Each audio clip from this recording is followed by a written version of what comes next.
we're going to get into this remix of my recent remix of Tanger's song, Summer Someday. Now, this song has been my favorite song for a little bit now. It's obviously my favorite off the album.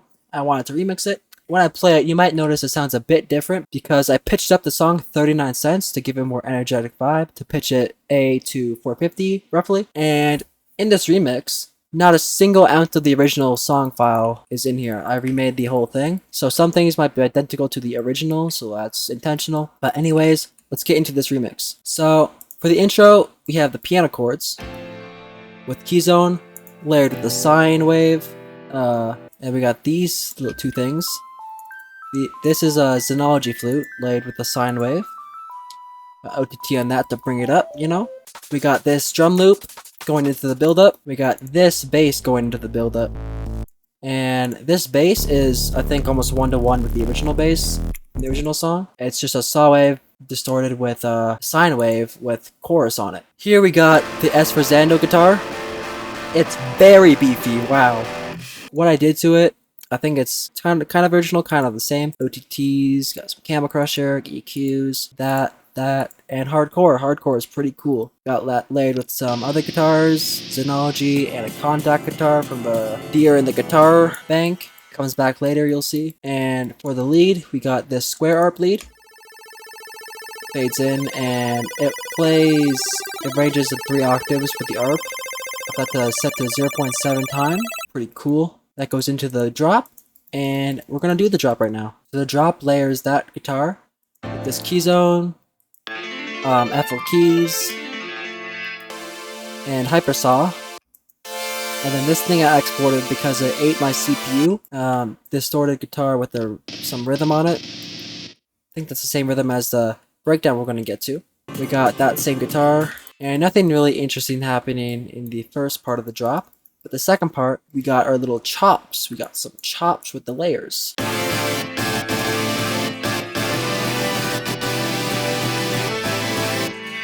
It's pretty cool. And at the same time, we got our bass chop. We got a noise lead from the original, layered with another lead from some random thing. I don't know what this is from. Maybe Splice, but that sounds cool. I also layered it with a guitar, doing the arpeggiator. I think this one only goes 2 octaves though. Yeah, only 2. And then the third part of the drop, if you listen to the original, you would hear vocals, but we're going to get to that. And that's in my mixing project file because I changed things in there, and we're going to do a deconstruction in that in a bit because there's a lot of different things there. And then the breakdown has this nice little rock bass from the Deer in the Guitar Contact Bank. This has some reverb on it, I think now. It has super massive, just to give it a little spacey feel. And then coming to the second part, we got the drums going back, we got a hi-hat, and then we get to this part.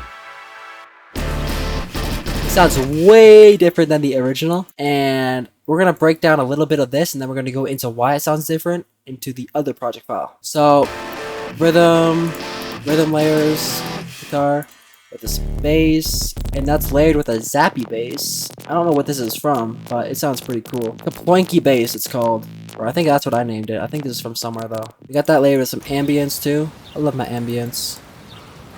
And then going in, we got this. We got a lot of drums here. We got some distorted stuff, different snares. We got FPC drums. FPC is really awesome because I used it in my song Right at the End of the Tunnel. And in actually my Clipto 95 remix, I used it too, but not as prominent. We got the lead coming back from the intro. And we got, basically that's throughout the whole thing. And then we got this. The infamous vocals. But you might notice this part isn't in the original because this is a different vocal loop, but it's the same vocalist. So I decided everything is falling instead of falling. Everything is falling. Yeah, that sounds way better, I think. Okay, so now we're in the mixing project file where everything's exported, except there are a few new things. Vocals in the first drop are here now. These pan to each ear. So that's pretty cool. Sounds way more beefier now. That's because what I did to this part was I added a bit more Camel Crusher.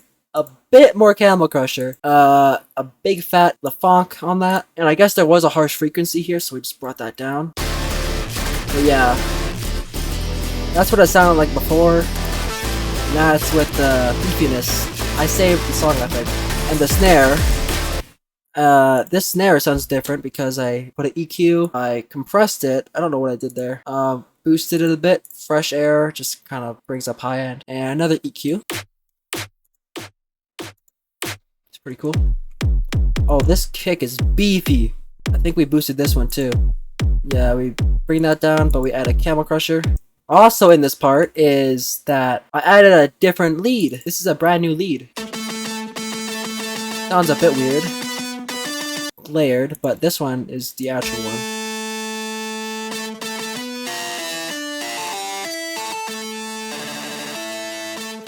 Yeah, I crafted this lead with that and this, and it sounds like this together.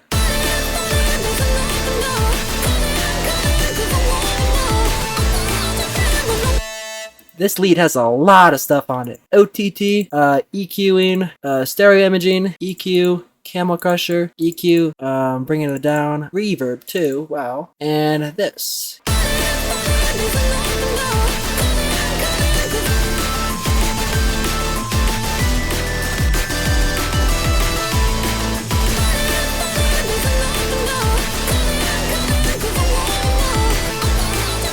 Anyways, we go into the drop with this little thing. It's kind of the same thing as the original. And then into the third drop, we got this. We got our little different rhythm pattern. Here we got a saw arp and then a pizzicato arp. This one's really cool. This has double OTTs, reverb, limiter, and it is super wide with the ozone imager, you know? The original piano line, but I layered it with another piano. What is this from? This is Contact. I think this is Uno piano from Contact Library. And this one I think is Keyzone. Ooh, that's very crunchy. OTT, just full OTT. And then taking out the lows. I had to export this one because this was also eating my CPU. It just plays the same thing as a chord stack. And then we got a new drum pattern, or drum loop. Days Break 9A. I think that's from some like Reddit thing. And then second part of the drop, we got a massive, massive lead stack, bro.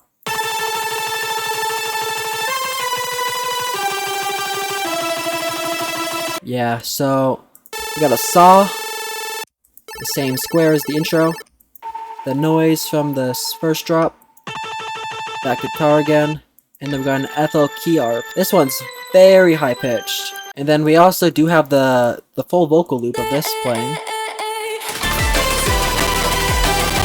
Yeah, my PC's not having it right now, but you get the point. And in the third part of the drop, actually in the original song, there's not even any vocals in this drop, but I thought, you know, let's add vocals. It sounds way better. It sounds way more energetic. Just a massive, like, peak in energy.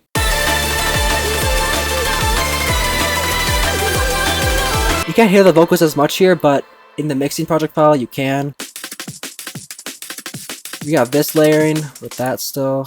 Everything's layering. The hi-hats are back. Got this little dude. That's from the OG, I think. Yeah, whatever this is. Don't even know why I added that, honestly. Pretty interesting. We have side-chained fountain ambience. Those are our automations. We have this little bass pattern. Differs from the other ones. Anyways, coming out, the lead is playing a kind of a different pattern than the original.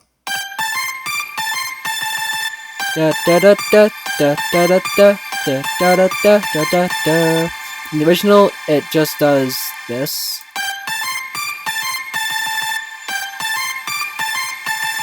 I think this one adds more energy, so I kept it. Sounds pretty cool. And then coming to the outro, these chords play the exact same chord for 8 bars.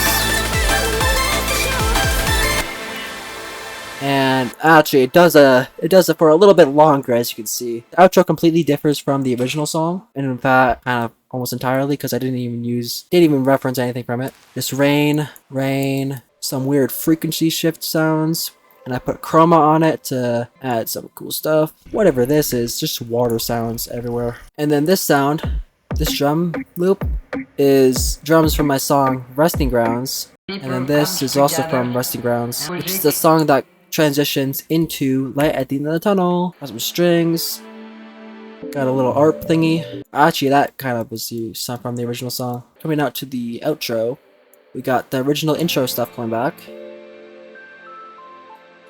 And it just fades in slowly until it becomes the only thing in focus. Now, I wanted to initially make a transition into the intro, but there was an issue and it just didn't happen, but it's okay as it is, I think. I mean, I don't think people are really going to be looping it that much, unlike if you were to loop the album like it does originally. In the original song, the outro loops into the intro song by playing a singular note, and it's a seamless transition. It's really cool. All albums amazing. And yeah, that's pretty much it. If you enjoyed, smash that like button, smash that sub button, stream my music on Spotify or whatever you use, and, have a good day.